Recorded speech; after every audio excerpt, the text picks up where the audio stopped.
Ainsi parle l'Éternel.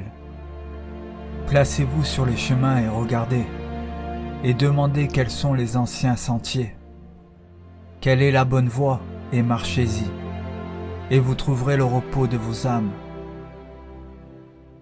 Mais ils répondirent, nous n'y marcherons pas.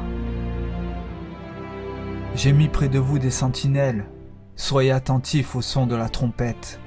Mais ils répondirent, nous n'y serons pas attentifs. C'est pourquoi écoutez, nations, sachez ce qui leur arrivera, assemblée des peuples. Écoute, terre, voici je fais venir sur ce peuple le malheur, fruit de mes pensées, car ils n'ont point été attentifs à mes paroles, et ils ont méprisé ma loi. Qu'ai-je besoin de l'encens qui vient de Séba, du roseau aromatique d'un pays lointain? Vos holocaustes ne me plaisent pas, et vos sacrifices ne me sont point agréables. Ainsi parle l'Éternel.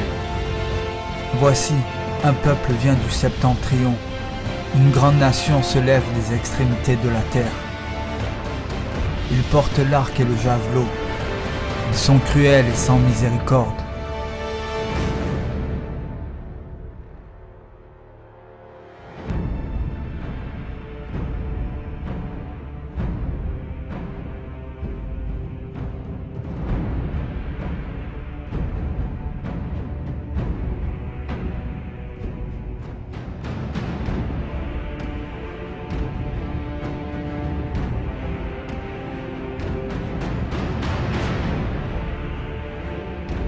Leur voix mugit comme la mer.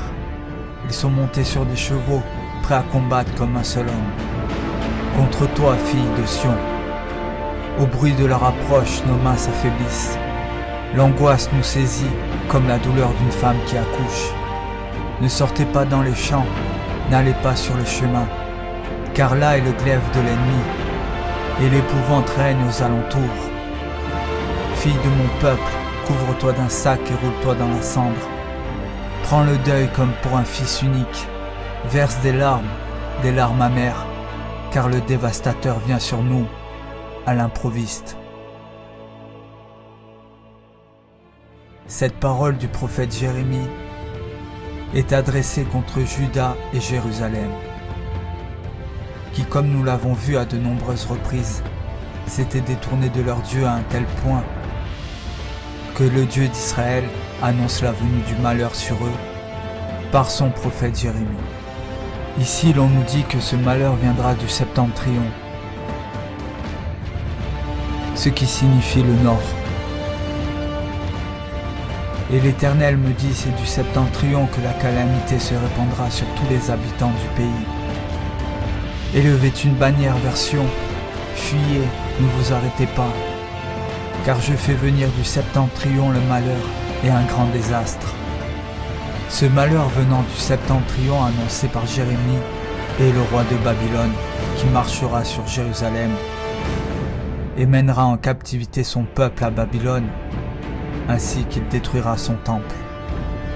Mais ici l'important est de comprendre, comme nous allons le voir, que le destructeur vient toujours du septentrion.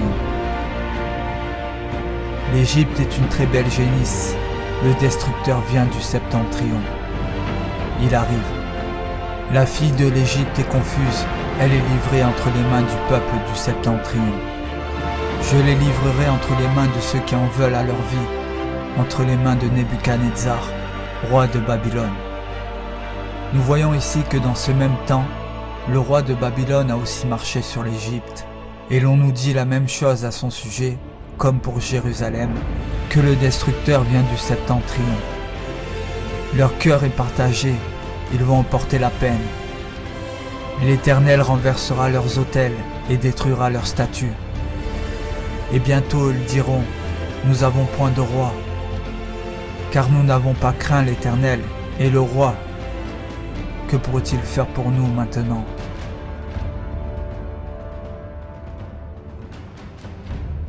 Il prononce des paroles vaines, des serments faux, lorsqu'il conclut une alliance. Les habitants de Samarie seront consternés au sujet des veaux de Beth-Aven. Le peuple mènera le deuil sur son idole, et ses prêtres trembleront pour elle, pour sa gloire, qui va disparaître du milieu d'eux. Elle sera transportée en Assyrie pour servir de présent au roi Jareb.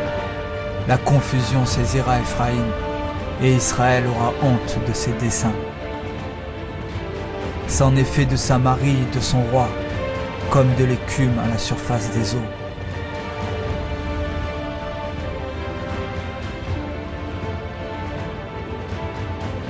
Comme nous le lisons du temps du prophète Osée, le destructeur pour le royaume d'Israël fut la Syrie, et celui-ci aussi venait du septentrion.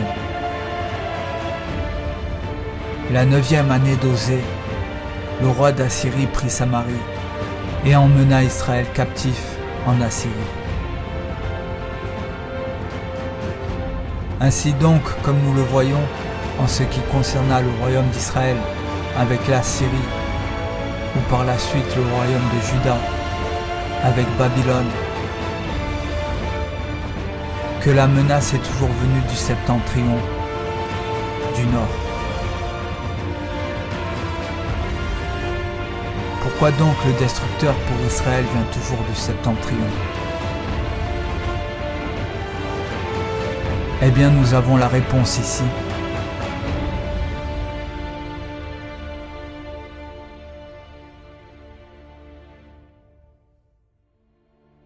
Va, crie ces paroles vers le septentrion, et dis : Reviens, infidèle Israël, dit l'Éternel. Je ne jetterai pas sur vous un regard sévère, car je suis miséricordieux. Je ne garde pas ma colère à toujours.